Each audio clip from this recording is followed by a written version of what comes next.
go to the people and tell them worship God and we are the message of God. He gave them something that differentiate them from the rest of the people. So when the people saw the things that they came with, they knew that are true prophets. For example, the Prophet Muhammad prophesied about the things that is taking place right now. He mentioned that 1400 years ago. Okay? For example, which one he said? He said about it will come a time when you see the barefoot Arab man, it's carefully here, competing in building tall buildings. When the Prophet Muhammad mentioned that, the Arabs were not known to build the tall buildings. Those who were known, the Persians, the Romans, the Egyptians, the Greeks. Let me ask you, where is the tallest building in the world? Dubai. So the question you ask yourself, how this man knew that? You know what I mean? Like, not randomly, specifically, precisely in details. Another prophecy, Prophet Muhammad said to the Muslim, there will come a time, the Muslim, they will overpower Constantinople. You know Constantinople? Istanbul now. Yeah? That took place 800 years after Prophet Muhammad passed away. You know? So again, how he knew that? Are you familiar with the Bible? Yeah, I don't. Okay, I'm going to show you something as well, because I want you to see that if you're really going to become a Muslim, inshallah, you're not going to become Muslim because you just, as a Muslim, you just believe. No. Because as a Muslims, we have a tangible proofs to establish Muhammad as a true prophet. You know what I mean? Like in the Bible, Prophet Muhammad came to the Jews and the Christians, and he told them, my name and my description is in the Bible. Some said no, they rejected it. I'm going to show you. Watch this. I'm sorry for taking your time. Yeah? Thank you. This prophecy, Isaiah 42. Servant comes to glorify the Lord. So this prophecy, Isaiah is a prophet, came before Prophet Muhammad, after Jacob and Moses. So he's prophesying about someone coming in the future. So he said, behold, my servant whom I uphold, my elect one, in whom my soul delights. I have put my spirit upon him. He will bring forth justice to the Gentiles. You know the Gentiles? The Gentile prophet is coming for the Gentiles. Okay? So he goes on to mention here, I'm going to show you the main points here. He said, let the village that Kida inhabits, let the inhabitants of Sila sing it. So there's two names mentioned here, a place and a person. Keda, who's Keda? So you go to the Bible, 25:13, and it tells you who's Keda. And this word is the names of the sons of Ishmael, by their names, according to their generation. The firstborn of Ishmael, Nabiyoth. Then who? Keda. So these prophets from here is not coming from the lineage of the Israelites. Jesus came from the Israelites. The only prophet after Isaiah came from Keda is the Prophet Muhammad.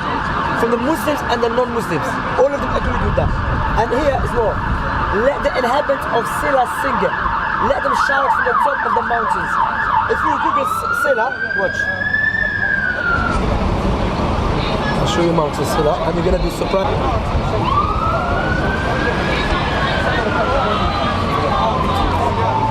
Sila, look.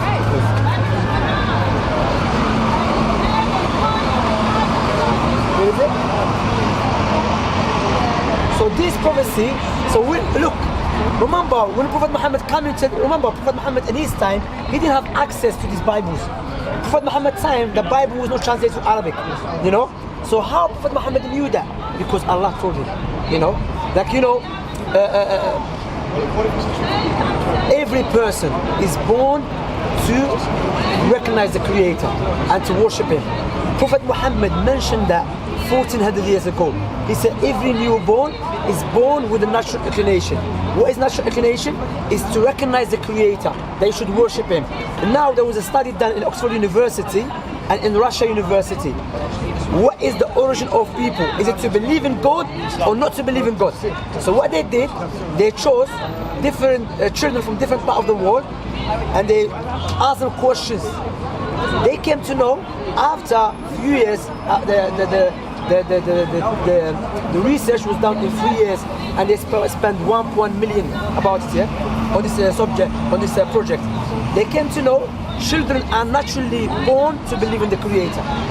But Prophet Muhammad mentioned that 1400 years ago. Again, how he knew that? Because from God. So I'm saying, so you remember, you just agree that there's a purpose for us to be here, and our purpose is what? To show to worship the Creator. Let me give you an example. I always mention this example. If I give you £2 million, what would you say to me? Huh? Thank you. Would you remember me all the time? No. You would remember me. £2 million. You would remember, innit? You're going to speak £2 million. Okay, I will give you £2 million on a condition, give me your 2 eyes. Would you do that? Because your 2 eyes is more valuable than £2 million. What about the one who gave you 2 eyes for free? Why don't you thank him? So I'm saying, would you remember him, thank him? Like now, if someone comes with a gun, try to kill one of us, either we defend ourselves or we run away. Because why? The love that we have is so dear to us. What about the one who gave it to us for free?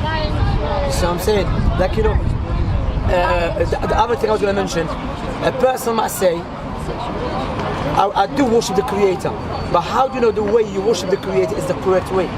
Because again, remember, based upon God's wisdom and His mercy, He did not leave it up to our intellect to come to a conclusion how to worship Him. Why? Because we have different feelings, we have different intellect. That's why He sent the prophets and messengers with the guidance and with the miracles to show the people the way how to worship the Creator. Like now, if you want to buy a gift for your friend, would you buy a gift that you love or your friend love? Likewise, you should worship the Creator the way He loves, not the way we love. Because the way we love, it could be subjective, we don't know. So what do you think what I said so far to you? It makes sense? Is it clear to you that you believe in one God, you should worship Him? Because what we have to understand is, well, especially us, like it's a worldwide thing, yeah, but especially us in the West. To be honest, we are very, very busy with the world. We are so busy, but we forget about death. That one day we have to live this life. That's why Allah said in the Quran, Allah will never punish anyone until the proof has been established upon them. What does it mean? If someone explain Islam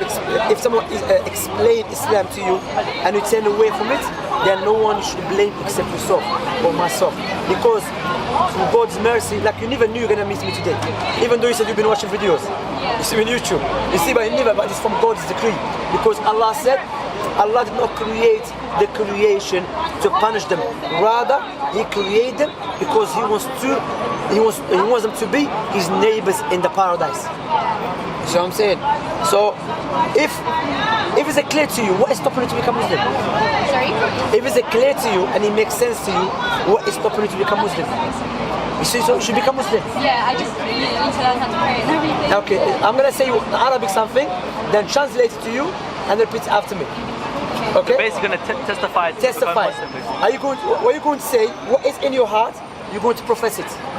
Okay? So say Ashhadu an la ilaha illa Allah wa ashhadu anna Muhammadan Rasul Allah. You were a Christian before? Yes. Okay. Wa ashhadu anna Isa Rasul wa abdu Allah. I'm going to repeat it in English. Say, I bear witness there is no one worthy of worship except Allah. And I bear witness that Muhammad is Allah's messenger and the servant of Allah. And Jesus, a servant and the messenger of Allah. Alhamdulillah, you're Muslim. You know what you just did? You went back to the origin you were born. You were born to believe in the Creator. But you know, because you were born in a Christian family, so they show you a different way which you're born with, and that is to worship God. You know, you're about to cry. And see, you say, look, you know why? Because now, remember, anyone, if someone tell me I'm going to meet the queen or the king of one of the country, I'll be very happy. But what about you? Now do you know what happened to you? You entered and now you have a connection with your Creator, the one who created you, the one who provides for you, the one who created your parents. That's what Allah subhanahu wa ta'ala said in the Quran. O mankind, O people, remember Allah who created you and created your forefathers and the one who provides for you from the heavens and the earth. So wallahi, that is a big blessing. How old are you? 17, you know, that's a big blessing. Like me, my wife, she became Muslim when she was 14. She knows Islam is the truth.